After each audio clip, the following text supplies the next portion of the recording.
What's good, fam? Teacher Eddie back with another reaction, doing part 2 of Oversimplified Cold War.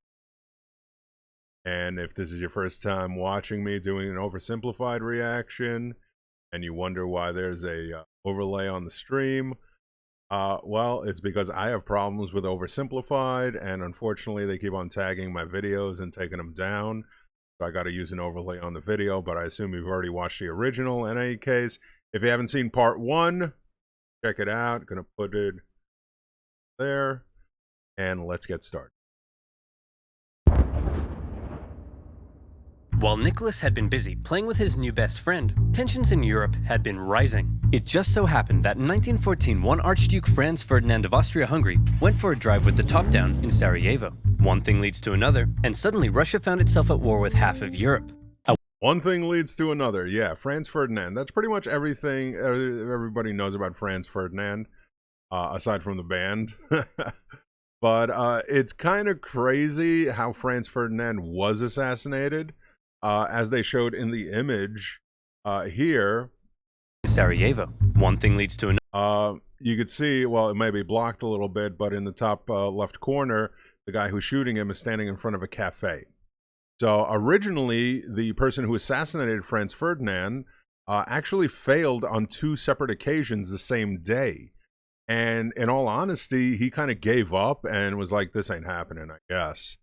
And by strict coincidence, he was sitting in a cafe, and who happens to drive by but Franz Ferdinand? And homeboy pops out of the cafe and pops some caps into Franz Ferdinand, and it was all by just sheer luck and coincidence. Well, not sheer luck for Franz Ferdinand, though, but it's quite interesting if you want to look into the actual assassination of Franz Ferdinand, which then sparks the beginning of World War I. Another, and suddenly Russia found itself at war with half of Europe. A wave of patriotism swept through Russia. The capital was renamed to Petrograd because St. Petersburg sounded a bit too German. Yes. Even revolutionaries were getting on board. To them, World War I was a big stinky imperialist war, but they didn't want their big stinky imperialist replaced by a foreign one. So pretty much everyone wanted Russia to win. I hope Russia loses. Geez, read the room, Lenin. Lenin hoped Russia would lose because that would help him overthrow the Tsar. As long as he did that, who cares if Germany blows up half the country? And blow up half the country, they did. An inefficient Tsarist government meant there were shortages of just about everything you need to fight a war. And if losing a teensy-weensy war with Japan upset the people, losing a giant Wyatt war like this was much worse. Soldiers were deserting, the economy was imploding, and in no time, Russia was starving. The peasants were getting more peasanty, the workers were getting more workery, all the while Germany was getting more Germanery. Dmitri, we need to win this war. I need someone with a great military mind to step in and take control. You're right. How about General Hickenlooper? How about me? You can't run the war. Who'll be in charge of the country while you're gone? Obviously, my German wife and a homeless wizard. Duh. Nicholas declared himself commander-in-chief and went to the front lines, leaving his German wife in charge while they were fighting the Germans. It wasn't a good look. And because Alexander was so close to Rasputin, people believed that he was actually calling the shots and secretly destroying Russia, and maybe even boinking her. An even worser look. At this point, a bunch of nobles just couldn't take it anymore. Rasputin is... Yeah, so this is absolutely all on point.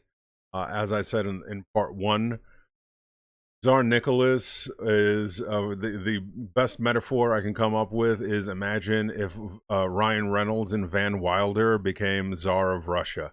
That was Czar Nicholas. Czar Nicholas was all about the parties, the crazy stunts, ridiculous. Like if he was around to, you know, in nowadays, especially with social media, he would definitely be on social media. He'd be doing all the challenges. He'd be doing the ice bucket challenge. He'd be planking. He'd be doing all that. He'd probably even eat them Tide Pods, to be honest with you. That's just what Nicholas was like. He was completely disconnected from the people. He is not someone who even wanted to be in power. So definitely made very poor decisions. Any success Nicholas did have during his time as Tsar of Russia was in spite of his decision making. In part 1, we discussed even when the economy started turning around, really wasn't because of anything that Nicholas was doing, and because of, again, the disconnect of Nicholas, who just had anything he wanted in the world handed to him. He could not connect with the majority of the Russian people who were living in poverty as peasants, who were starving, and things of that nature. And again, having a German wife, Alexandra, who was really, really, they're overplaying the closeness of the relationship between Nicholas and Rasputin. Rasputin and Nicholas, I mean, they were friendly, but Nicholas wasn't as huge a fan of Rasputin as his wife Alexandra was. Alexandra was absolutely smitten by Rasputin because of the fact that that she believed that Rasputin was single-handedly responsible for curing her son Alexei from his hemophilia. And again, Rasputin was just an absolutely mesmerizing figure. So leaving her alone while all this was happening, especially after the loss of the war, the Russo-Japanese War, which was a huge embarrassment, as we discussed. It was a terrible move by Alexander to declare himself the commander-in-chief because he was not equipped for that. And he just made blunder after blunder when it came to decision-making, which led to his eventual downfall and the downfall of the entire Romanov dynasty, of whom he would be the last in the line of succession. I'm sorry, the last in the line of, and the last Tsar of Russia as well. Destroying the country. We have to break his magic spell over the Tsar. But how? He's magic. Dude. Very cool. Hey, it's Rasputin. The sexy party is running a little late, but in the meantime, why don't you try one of these totally not poisoned cakes? Dude, why'd you say it like that? He's totally gonna know they're poisoned now. Shut up. I said they're not poisoned. Dude, he just ate so much poison. How is he still alive? It must be the magic. Go with plan B. Is he dead? See, Boris? I told you he was the Antichrist and you didn't believe me. Can you shut up for 1 minute and help me roll him up? Are you sure he's dead? I don't know, but I'm supposed to be hosting a charity auction right now. Can we get this over with? Okay, now he's dead. Endorsed by the Daily News and the New York Times. So that's the huge legend when it comes to Rasputin. Is that he was poisoned, he was shot, he was stabbed, and then he was thrown in the water, in the freezing water, and that he actually ended up drowning, and that nothing was killing him. And a lot of that is most likely not true. A lot of it is more legend than anything else. But it was just another in the long lines of the fables of Rasputin and his powers and his wizardry and his magic and all that stuff.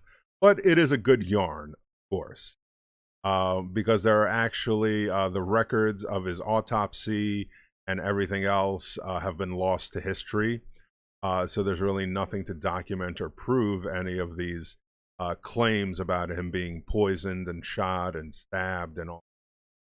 But, of course, what cannot be disputed is the fact that he was murdered and his body was recovered in the water.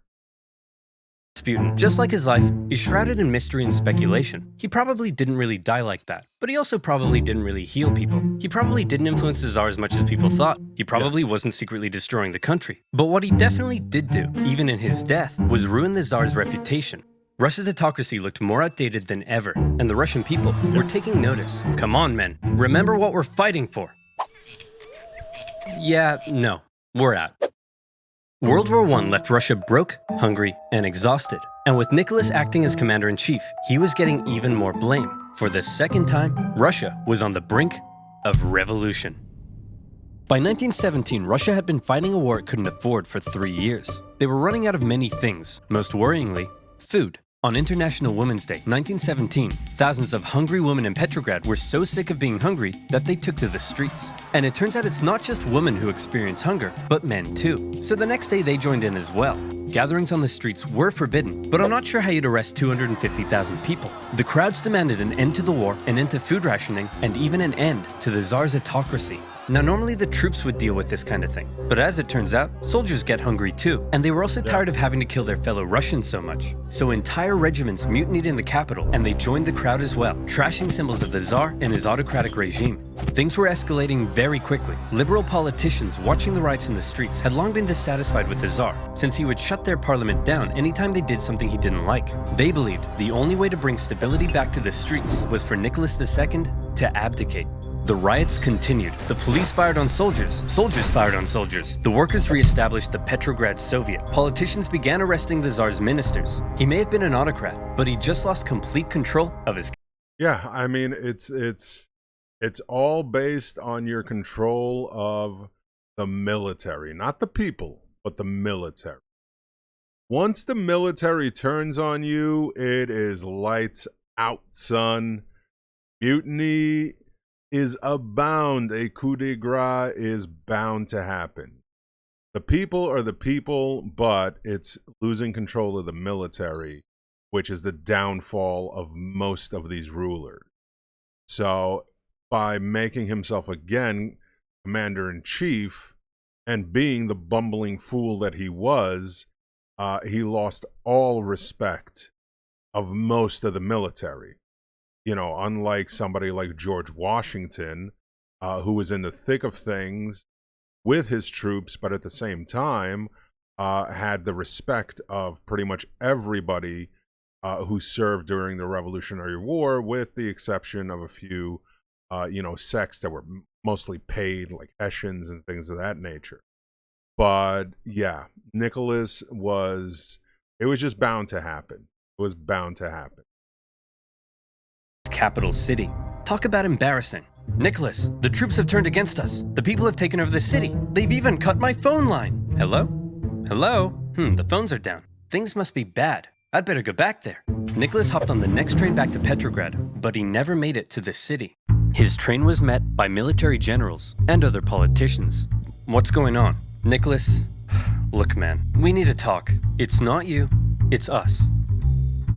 Who am I kidding? No, it's definitely you. During the whole crisis in Petrograd, the liberals convinced the generals that if Nicholas abdicated, the people would calm down, and the generals were on board. They didn't have time to quell the chaos, because don't forget, they were still losing a global, all-encompassing war against the Germans. And with the military no longer on his side, Nicholas had no choice but to step down. Yeah. Throughout his entire reign, he had done everything he could to keep all the power for himself. And in the end, that's exactly what left him with none.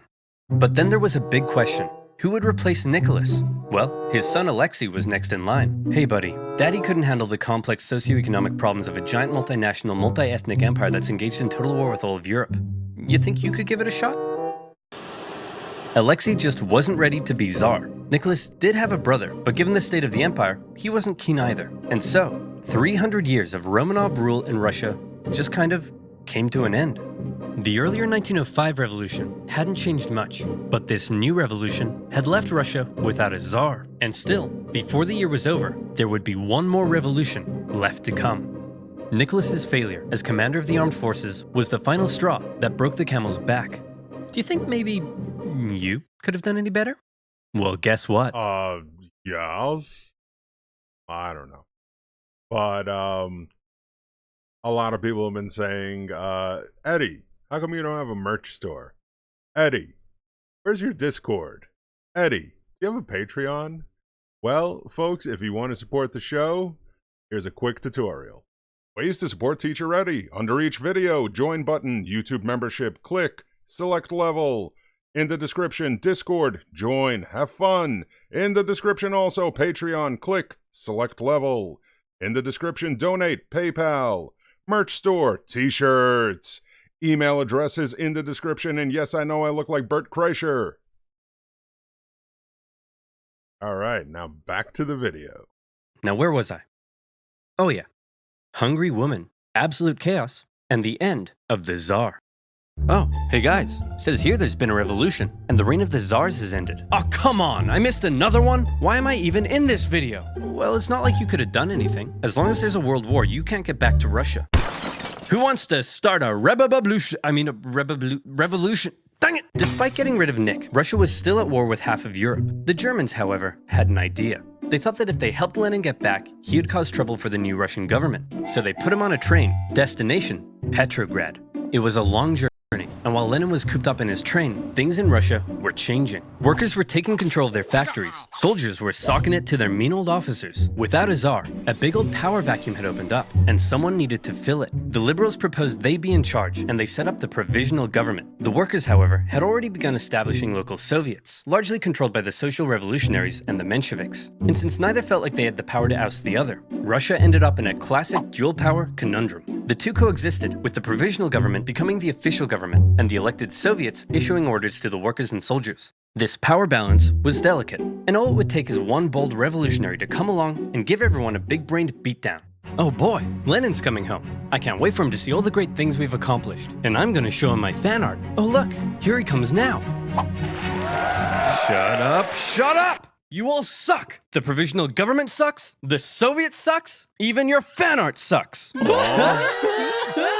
Why does he have to be so mean? In case you couldn't tell, Lenin wasn't a fan of everything that had been happening. In his April theses, he called the provisional government and the Soviets a bunch of big bourgeois bozos. And he kinda had a point. There was still a lot for the Russian people to be mad about. The provisional government hadn't got Russia out of the war, the people were still hungry, and the peasants were still hoping to get more land. Meanwhile, the Soviets hadn't done much to change things either. But even though they weren't perfect, a lot of people did like what the new government had been doing. There was progress. The secret police were disbanded, the death penalty abolished. They even planned to hold elections, meaning for the first time ever, the Russian people could choose their own government. To many, Lenin seemed like some out-of-touch weirdo. If Lenin wanted to go from whiny irrelevant zero to hunky communist hero, he'd need to shake things up a bit. So he and the Bolsheviks came up with a hot new slogan that promised to give the people what the provisional government wouldn't. Yeah, exactly. So that was exactly what we discussed in the first video, was Lenin's contribution to Marxist theory and Marxist communism. So Leninist Marxism really is based in the Vanguard Party. That was Lenin's addition to Marxism. And it was kind of similar to what the founding fathers founded America upon, because we don't have a direct democracy. We don't have a pure democracy. A pure democracy is each one of us in this country would have a say in, you know, laws and the way our country is going and everything else. We have an elected representative democracy. And that's specifically what the founding fathers wanted. Because while they, you know, were enlightened individuals and they were fighting for, you know, a break from English rule and to create this new experiment that would become America, at the same time, they were all wealthy, for the most part, wealthy landowners, slave owners, and they had the money. And so they believed that the people should defer to a higher educated class to actually make the decisions. You get to vote in who you want to represent your state, but you let them make all the decisions because they felt they were more enlightened, they were educated, and basically at the end of the day, smarter than the average citizen would be. And this is what Lenin adds to Marxism. He adds the Vanguard Party. And it's basically the same thing, that you are entrusting me and the people around me to make all of these decisions, and in return, we're going to give you what you really want. So basically, it's ruling by Spice Girls. Tell me what you want, what you really, really want. Well, I'll tell you what you want. I want some bread. I want some land. I want some freedom. Right? Lenin's like, I'll give it to you. I'll give it to you, baby. And that's basically, you know, what started it. He's like, look, you like what's going on. We get it. And they're making progress, but that progress is very slow. You still don't have what you really want, what you really, really want. And I'm going to give it to you.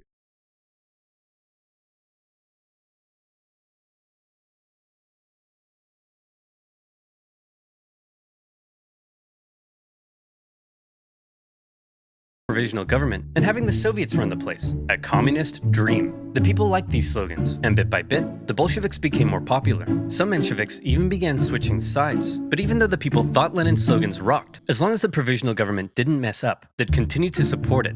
So let's check in on the provisional government. Oh, provisional government, you've made a big mess. The provisional government lasted for just 9 months, but those 9 months were chaos. The people wanted Russia out of World War I, but Minister of War Alexander Kerensky thought instead of doing that, why not do the exact opposite?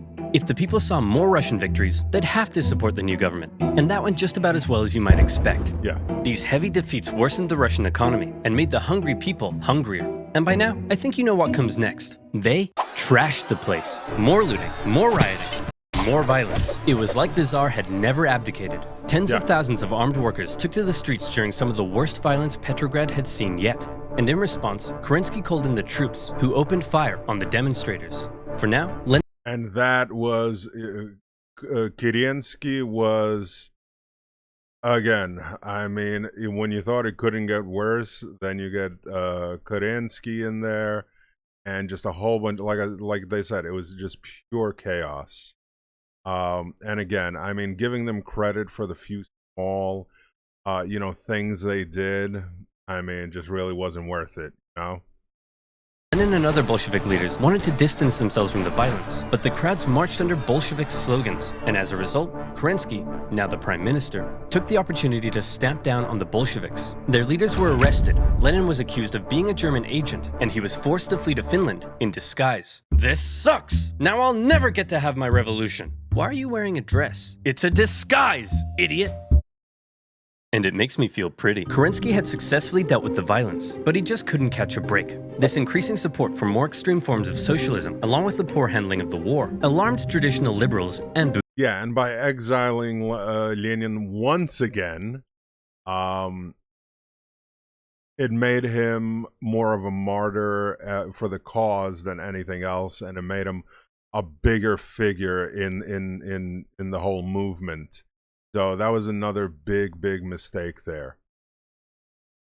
bougie business boys. To appease them, Kerensky decided to promote a military legend to Supreme Commander of the Armed Forces, someone who hated the revolution, loved the death penalty, and was devoutly anti-socialist, General Kornilov.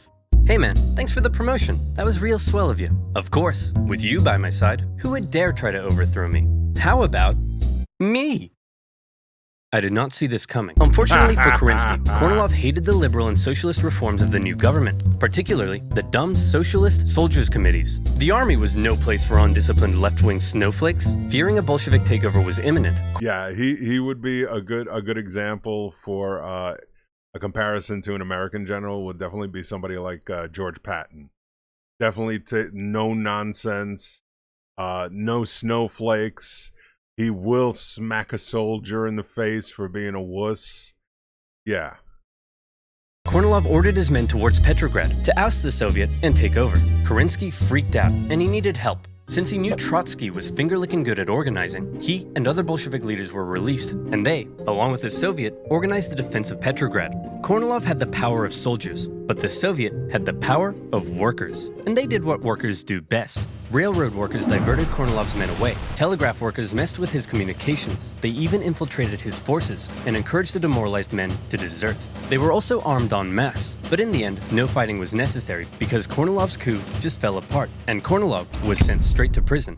Yep. Everything was coming up Kerensky. Hey, thanks for the help, boys. Couldn't have done it without you. Now that there's no longer any threat, how about you, return all those guns I gave you?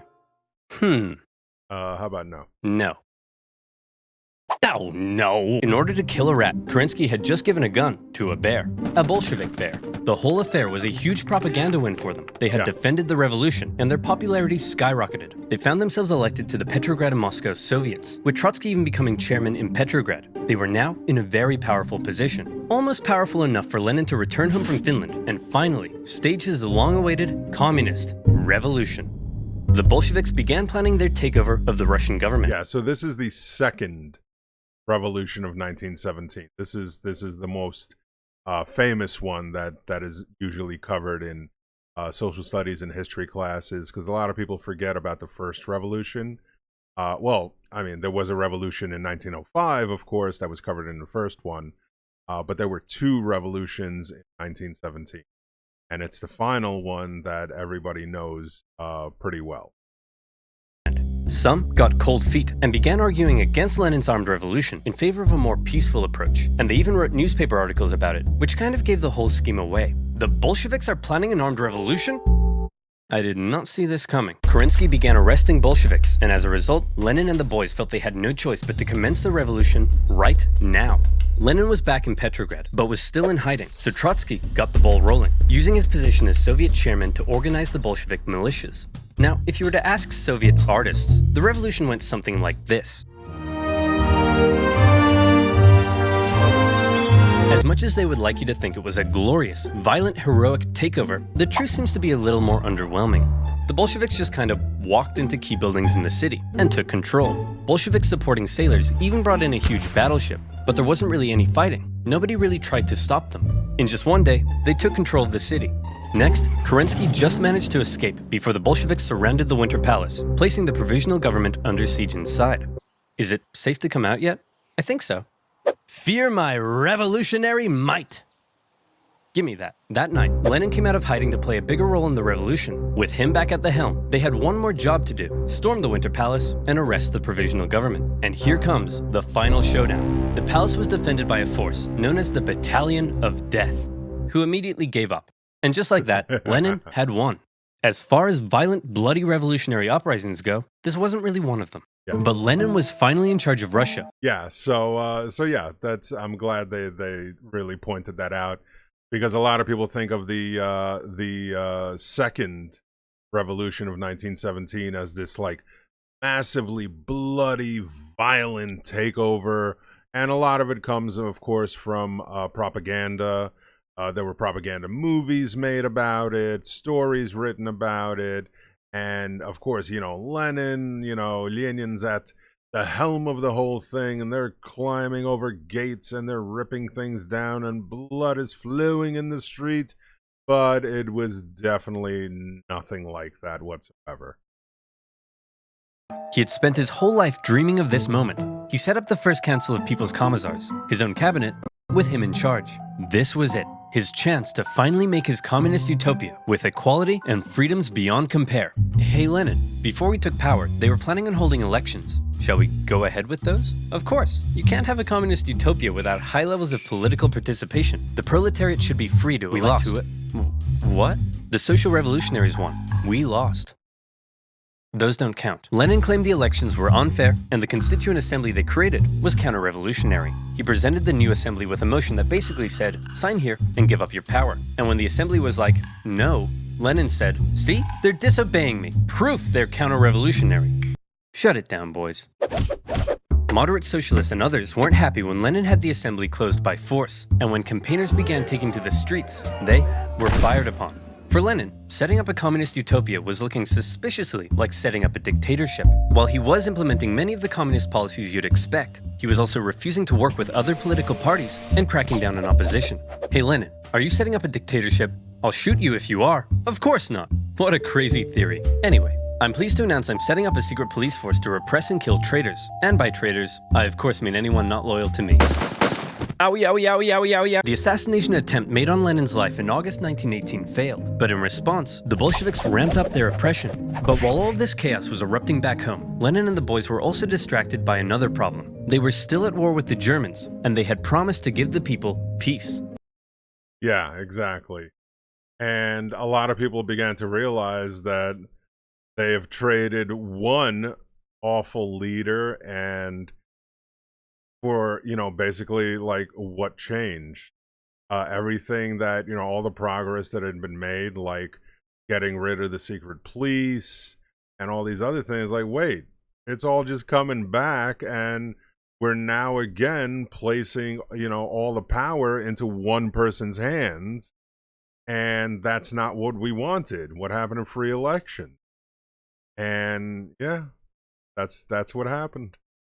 Lenin made Trotsky Commissar for Foreign Affairs and sent him off to negotiate a peace deal with the Germans. The the Germans offered Trotsky really harsh terms, because they were winning the war. They demanded Russia give up a butt-ton of land, something that would be devastating to the economy. Look, I know it's not great, but I think we have to accept it. Are you insane? This will ruin us. Hey Trotsky, you got a big brain. What do you think? How about no war, no peace? What's that, Mr. Trotsky, sir? It's simple. No war means we'll stop fighting the Germans, but no peace means we won't sign the peace treaty either. Then, when the Germans say we've just stopped fighting, they'll have to leave us alone or something. Trotsky, that's genius! I could kiss you.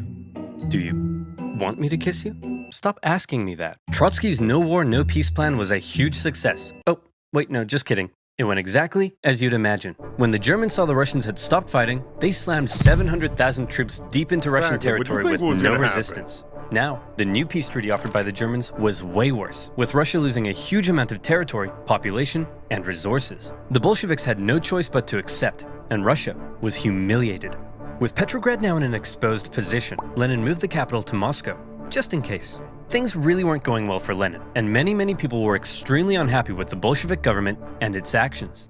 Lenin, you've pissed off so many people that they've united against you. We're under attack. Relax, we always expected some counter-revolutionary pushback. I think we can handle a few angry monopoly men. But Lenin, it's not just the monopoly men. Okay, who are we up against? Well, the liberals, the social revolutionaries, national separatists in Poland, Finland, and the Ukraine, independent warlords setting up chiefdoms, anarchist rebels, the Green Peasant Armies, the Cossacks, the Caucasian states, the Baltic states, the British, the French, the Americans, and the Japanese. Oh, and a legion of Czechoslovakian soldiers seem to have taken over the Trans-Siberian Railway and stolen all the imperial gold reserves. What?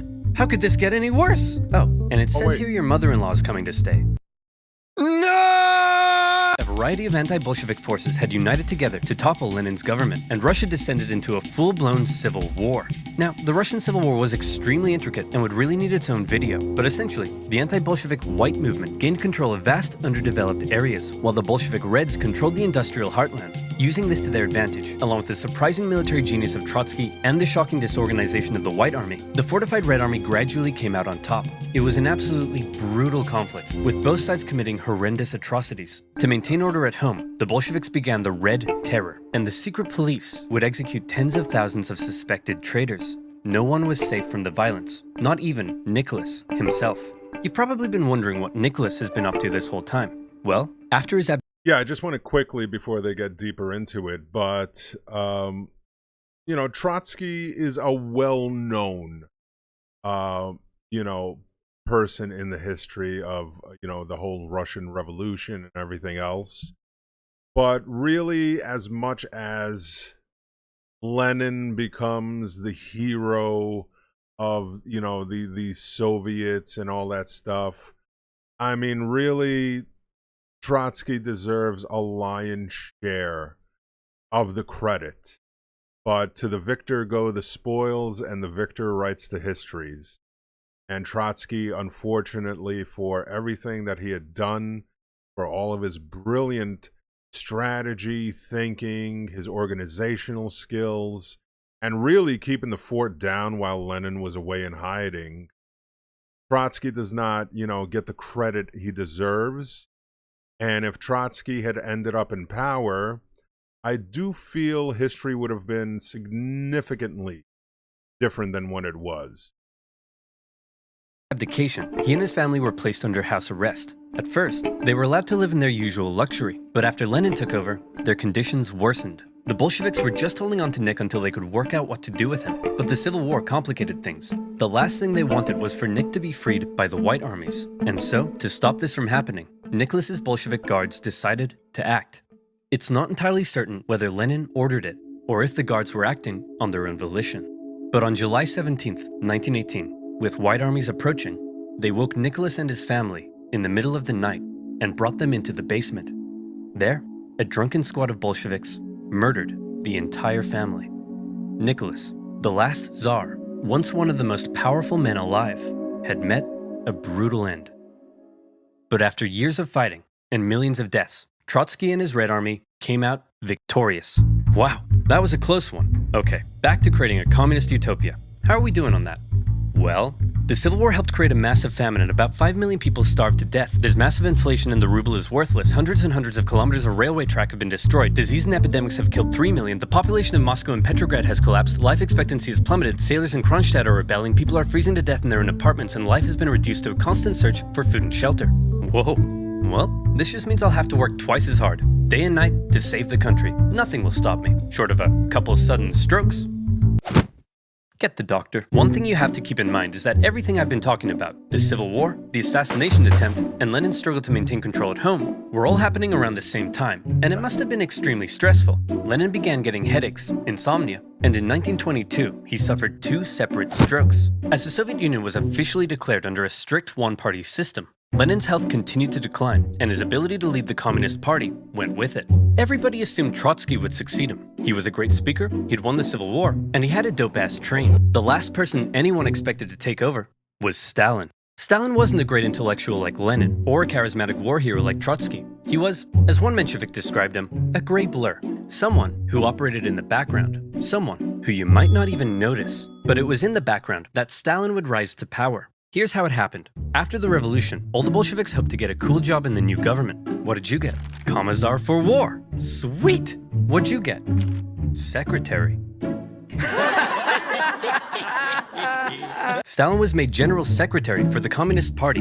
It wasn't what he wanted, but Stalin quickly realized that even though it wasn't fancy, it was a powerful position. As secretary, he had the power to give people jobs within the party. So he would give jobs to all of his pals, who in turn would give him their support. The more pals he gave jobs, the more power he got. The more power he got, the more pals he got. Lenin may have been having wall-to-wall strokes, but he was still involved in the party, and he was taking notice. He wasn't a fan of Stalin abusing his position, or insulting his wife to her face. Lenin knew he couldn't let Stalin take over, but by this stage, he was just too sick to fight it. Hey man, tell whoever's in charge of giving people jobs not to let that jerk Stalin become the next leader. By the way, who did I put in charge of giving people jobs? That would be Stalin, sir. Blah. Whoa. Yeah. So Stalin, again, I mean, it was almost like a foregone conclusion. It was kind of like, the first election in America for president is like, there's a reason George Washington is the only person to unanimously be elected to the office of the president. Because it was just a foregone conclusion. It was going to be Washington. And the feeling of, who was going to replace Lenin is, Trotsky, of course.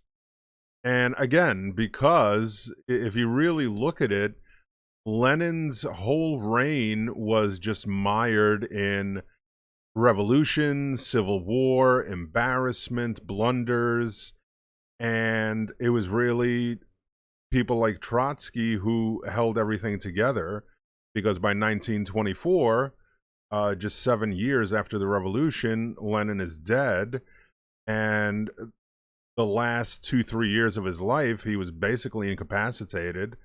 So really, he had, just a few years. By the time the Civil War is over, Lenin is just completely useless at that point, really. And Stalin, who, number one, was kind of looked at as, like they said, a gray figure or whatever, but mainly more like a very, very strange person. Stalin, number one, was not Russian. He was Georgian.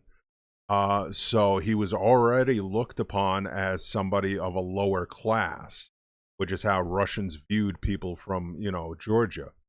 So, or how, they refer to him as Gruzini. And Gruzini, they were looked at kind of like, we look on people, stereotypically Southern people, kind of backwards, uneducated, and all that stuff, right? And that's how Georgians were looked upon. He didn't speak Russian very well. He spoke Georgian, of course. So it's very broken type of Russian, and almost kind of, again, like an ass backwards, kind of hick way of speaking, so to speak. And he was not an intelligent man by any stretch of the imagination, but as a megalomaniac, he took all of those insults, he took all of those slights, and that is what fueled him to get to where he was in life. And again, by using his position the way he did, yeah, he gathered a lot of support, but also by being an extremely ruthless person.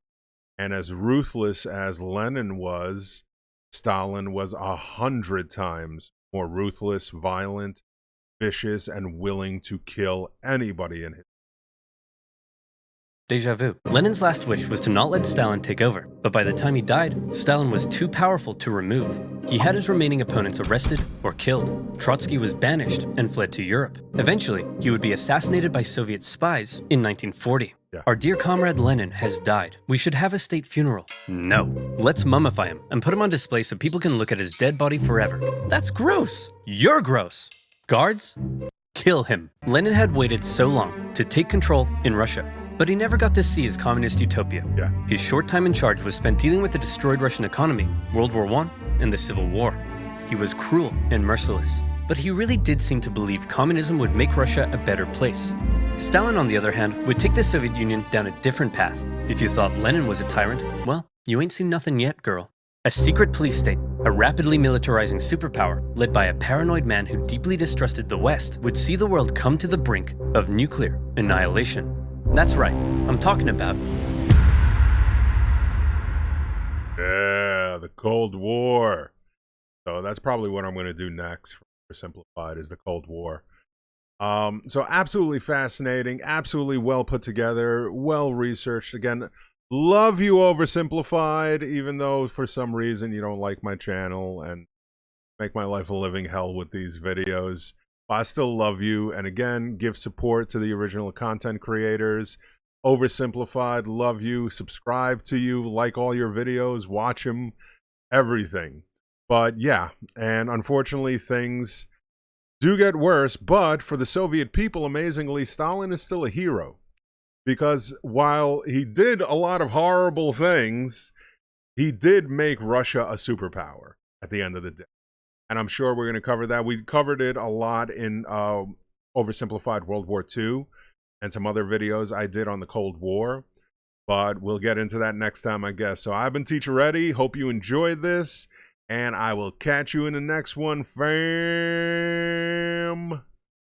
And as at the end of every show, we want to thank the Patreons for supporting the show, for keeping things running, starting with the Chancellor's tier: Wouter, Chris H, Jump with E, Need You, Blue Tech, Phoenix, Laughin' Jackal, Electra James, Elena J, Douglas, the Principal tier: James R, Spacey Doodle, Ulrike, Mick, Quiet J, Clement, Vijandra, Moody Kakari, Alan, Chad, Alex, Lauren, Aaron Shepard, Chris L, Lord Gandalf, Freeman, Nathan, Rasmus, Tommy F, and Upset Bro. I've been Teacher Eddie, and I'll catch you next time.